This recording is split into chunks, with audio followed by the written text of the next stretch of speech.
Dear student, due to coronavirus, school started online classes for your study. So you can subscribe Golden Flower Palia YouTube channel, like and press the bell icon. Hello students, how are you all? I hope you all are doing very well. So dear students, today I'm going to start the first chapter of class 10th biology. As you know that I am Mohammad Faizan Shamsi from the Golden Flower Senior Secondary School.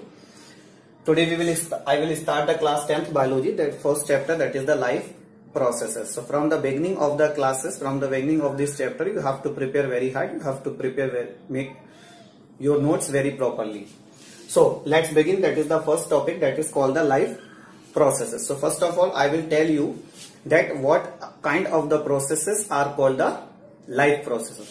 So all those activities which are essential to alive, or you can say all those activities which are performed by the every living organism to sustain their life on the earth, they all are called the life processes. Means सभी वो सारी processes जो जिंदा रहने के लिए जरूरी होती हैं और हर लिविंग ऑर्गेनिज्म करता है, they all are called the life processes. Like for example, nutrition, respiration, excretion, transport of substances. Few examples I have written here: nutrition, respiration, excretion, transport, and the examples may be many more. But out of that, I have written here only the four examples, because these four processes you have to study in the class 10th in detail form. That is called the life processes. Nutrition means that is nutrition is that process in which the organism gets their food to obtain the energy. So how the organisms are obtaining their food, that is called the nutrition. Second one is the respiration. Obviously we can identify between the living organism and non-living organism by the respiration process, by the breathing process. But respiration process we can identify. So respiration is also the next life processes performed by the living organism. That is the basic need of the living organism. Third one is the excretion. Excretion, in the previous classes also you have studied that what is mean by the excretion. Excretion means the removal of the waste product, because when any organism perform the different activities, then the different waste products are forming in their body. They are called the waste products. So the removal of the waste products is very, very, very important, because if they will collect, the harmful substances will collect in the body, So what will happen? They will cause the harmness in the body. So the removal of the waste product is very, very essential. That is called the excretion. Now the next one example of the life processes, that is the transport of substances. Transport of substances means the transfer of substances in the body. For example, we are taking the food in our diet, and that the food is digesting in the stomach, digestive system of the human being or any animal. But that food is required by the each and every living organism, by each and every cell of the body.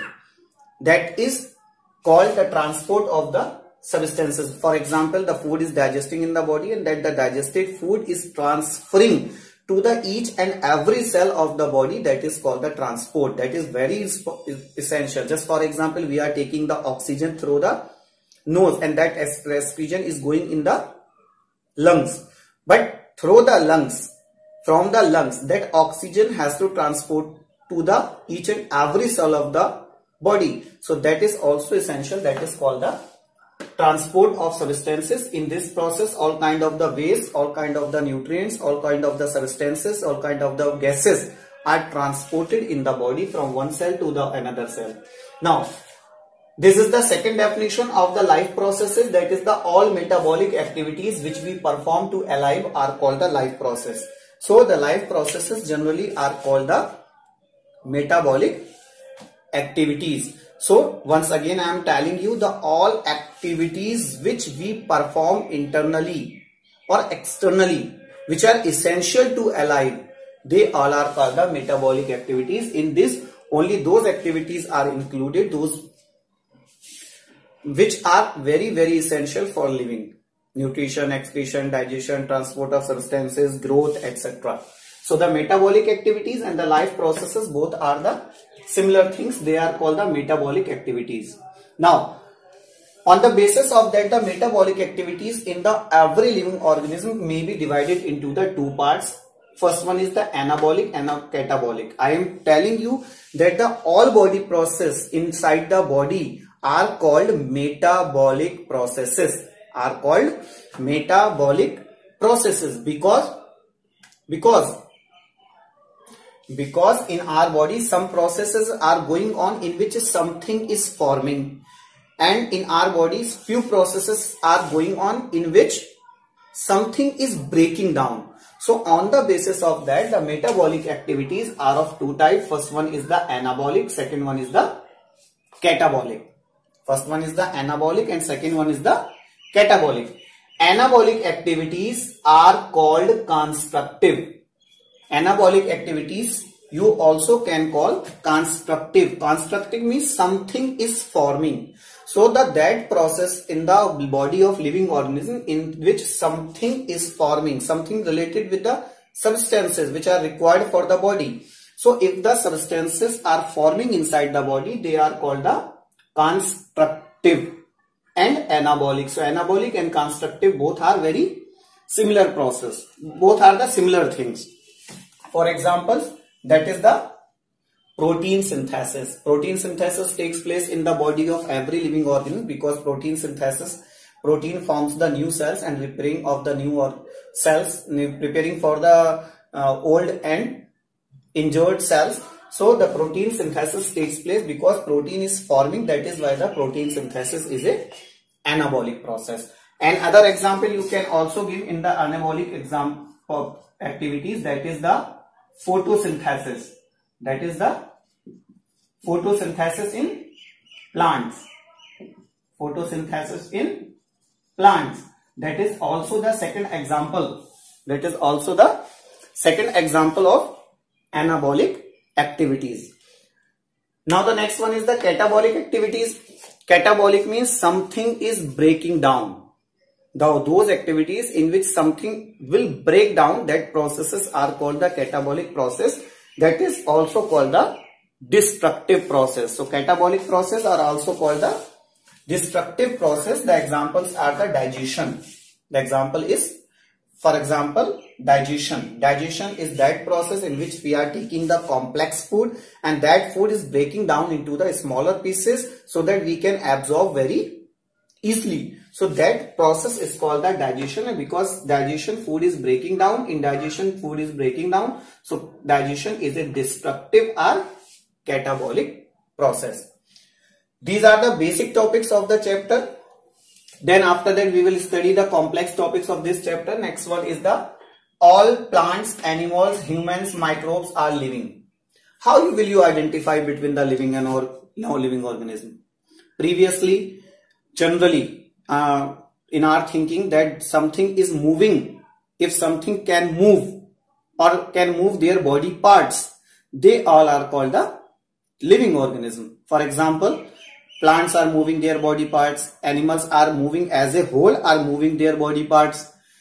But if anything which cannot move and cannot move their parts, so that all things are called non-living things. This is the main categorization between the living things and non-living things. But here I am telling you that all plants, animals and humans, microbes are livings. Are livings because these are the living organisms, living creatures on the earth. But here are the few characteristics I have written here. On the basis of that you can identify that this one is living organism or not. This one living organism or not. So on the basis of that, what will happen? On the basis of that, what will happen? On the basis of that, you can identify the C5 points I have written here. The examples may be many more. Characteristics of living beings. These are those characteristics on the which are.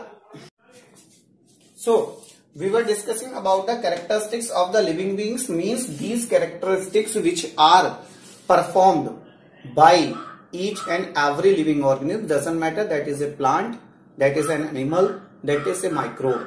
All living creatures will follow by these characteristics. The first characteristic that is called the living things can grow. It's a very important characteristics of the living organism that living things can grow. Every living organism will grow in his life or a life, that is called the growth. Growth is the main characteristic feature of the living organism or living things. Second, living things can respire. Actually, generally we think about that the respiration is the taking of the oxygen and releasing of the carbon dioxide. Generally हम सोचते हैं कि respiration का मतलब होता है oxygen को लेना और CO2 को बाहर रिलीज करना. But this is not the respiration. This is called the breathing, which is a part of respiration. We can say that it is a part of the respiration, but respiration is that process in which the oxidation of food takes place and release the energy. We will discuss in the next topics. Next one is the living things can excrete. Living things can excrete. Excrete means the removal of the waste products. Now the second one is the living things can respond to various stimulus. Respond means reply. Stimulus. What is mean by the stimulus? Stimulus means each and every change which is taking in our surrounding which is taking place in our surrounding, that is called the stimulus. Stimulus, any change. Just for example, today is the weather is warm, so we are feeling very hot. Sometimes the weather is temperature is very low, so we are feeling the very cold. Sometimes if anyone will pinch a pin in our body, then we will feel sensation. We will feel the sense of touch. If we will touch a hot plate, so we will feel the sense of hotness. So they all are called the stimulus. Stimulus may be anything: touch, sound, light, chemical. Okay, so we will discuss in the next chapter. This is also included in your syllabus also. So all the living things can respond. They have to respond their changes which is taking place around them. The next one is the living things can reproduce. It's also a very important characteristic of the living organism, that every living organism will reproduce. Doesn't matter it is microbe. Microbe also has to multiply.